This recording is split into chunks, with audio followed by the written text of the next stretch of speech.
So the word representational, according to the dictionary, representational is relating to or denoting art which aims to depict the physical appearance of things contrasted with abstract. And I like to paint representational art. And the way to do this successfully, the way I believe to do this successfully, is to hone your observation skills and to slow the process down. Hello and welcome. My name's Barry McCann. Welcome to our studio. I'm a full-time artist who, along with my wife Lucy, run McCann Fine Art. We're based in Armidale, New South Wales in sunny Australia. To paint an object and make it appear real or recognisable, you really have to know or control the medium, and you really have to slow down. You spend a lot of time observing and you spend a lot of time painting it. Now, I'm painting my demonstration in acrylics. Acrylics is not the medium that you usually associate with slowing the process down. They're more associated with the contemporary art practices and students' paintings. And they're not very well associated with the traditional or representational classic art. And I would like to try and change that perception. My goal when I'm painting in acrylics is to make it appear like it was painted in oil paints. And why not just paint it in oil paints, I hear you ask? Well, because the drying time for oil paints was very, very slow, and it slowed down my painting process. Plus, I found the paints and the mediums, they were very strong smelling. And after working with them for a lot of period of time, I ended up getting headaches, and it was, you know, for that reason, for health reasons, I would change. I thought I'd change. Most acrylic paintings I see are associated with the contemporary pieces, and they're all hard-edged. They're very geometric, and they're kind of associated with the large flat shapes. When I paint in acrylics, I like my paintings to look like an oil painting, because I love that beautiful soft edge that you get with oils. And you can achieve, I find that you can achieve a lovely soft edge with oils very easily, but it's harder to get a soft edge in acrylics. And I find it very difficult to get a hard edge in oil, but I find it very easy to get a hard edge with using acrylics. I really like the idea that acrylics can be painted to appear like they were painted 100 years ago. I admire the works of the old masters, and I really wanted my modern medium to appear like it was painted painted in the same era or the same fashion as the people that I admire, which painted 100 years ago. The painting behind me is my latest painting. It's actually painted in acrylics, but I've painted it in a way that it appears like it's been painted in oils. And in this video, I'm going to show you the techniques that I've developed in order to show you how to use acrylics to get an oil-like effect. This video is made in response to the many requests I've had with regards to my techniques painting in acrylics.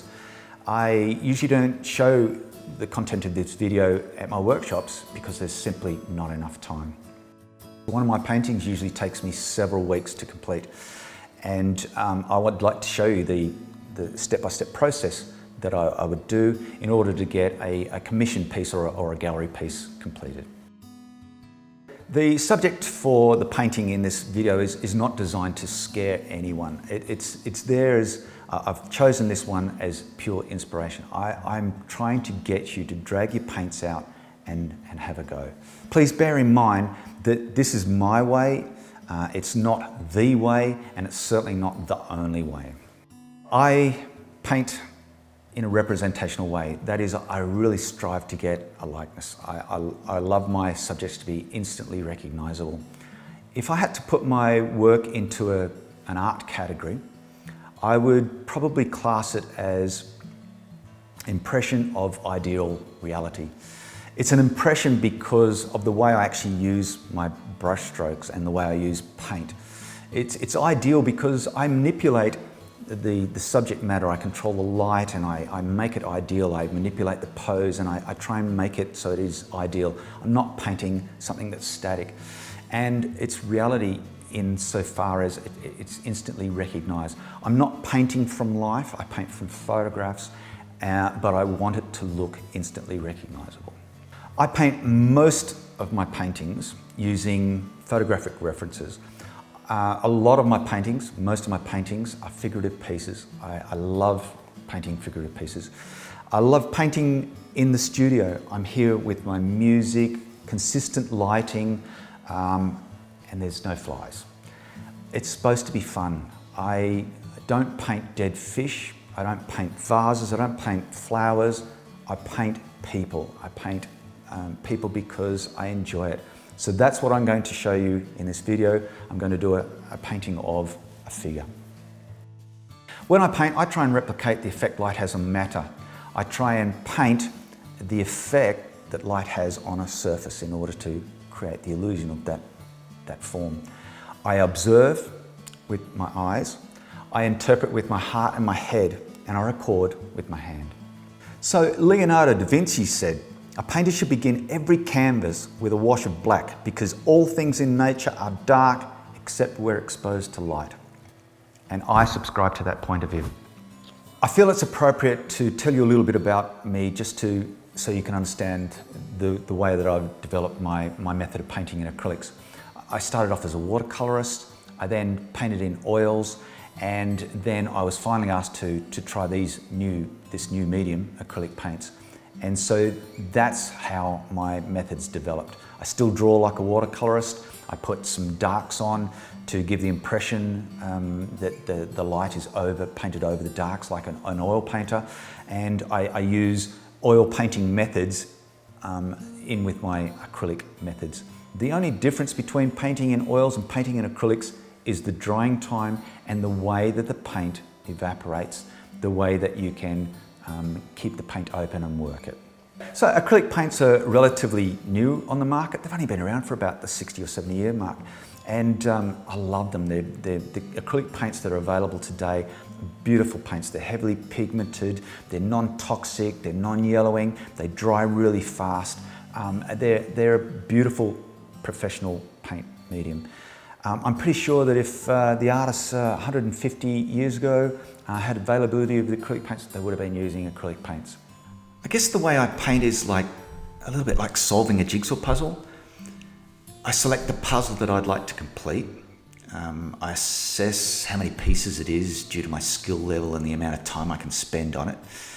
I then basically turn all the pieces out and I sort the pieces out. I turn them all the right side up and I begin to organize them into little groups, you know, the similar colors and whether or not the shapes have got a straight edge. And then I look for the corner pieces and I put them in, and then I build the straight edges up. And when I've done that, I can then tell how big the puzzle's going to be, and that gives me the format also.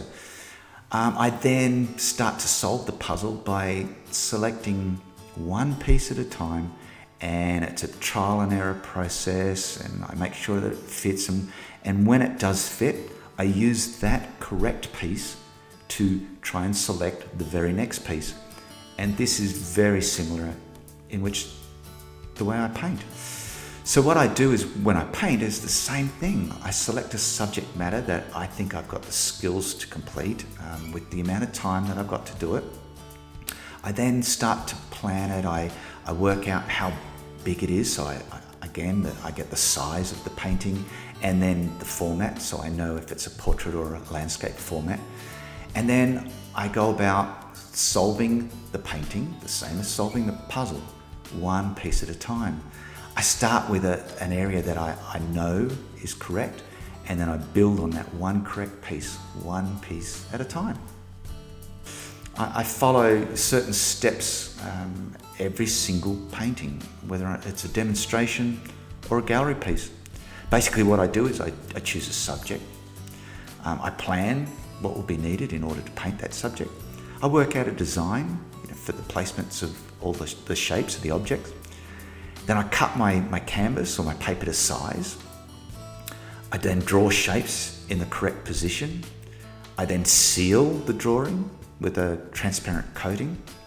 And then I just paint the shapes that I've drawn with the correct value, color, and edge. Painting one shape at a time and then moving to the next shape. And I compare what I've done with what I'm about to do, and I relate them to each other. I make any adjustments or amendments that's needed. I let the painting dry and apply coats of varnish to it to protect it. And then I send it to the gallery for presentation. I hope that you learned some great skills from this video. I hope that I inspire you to drag your paints out, and I hope that you go away and you apply the things that you learn in this video to your own art.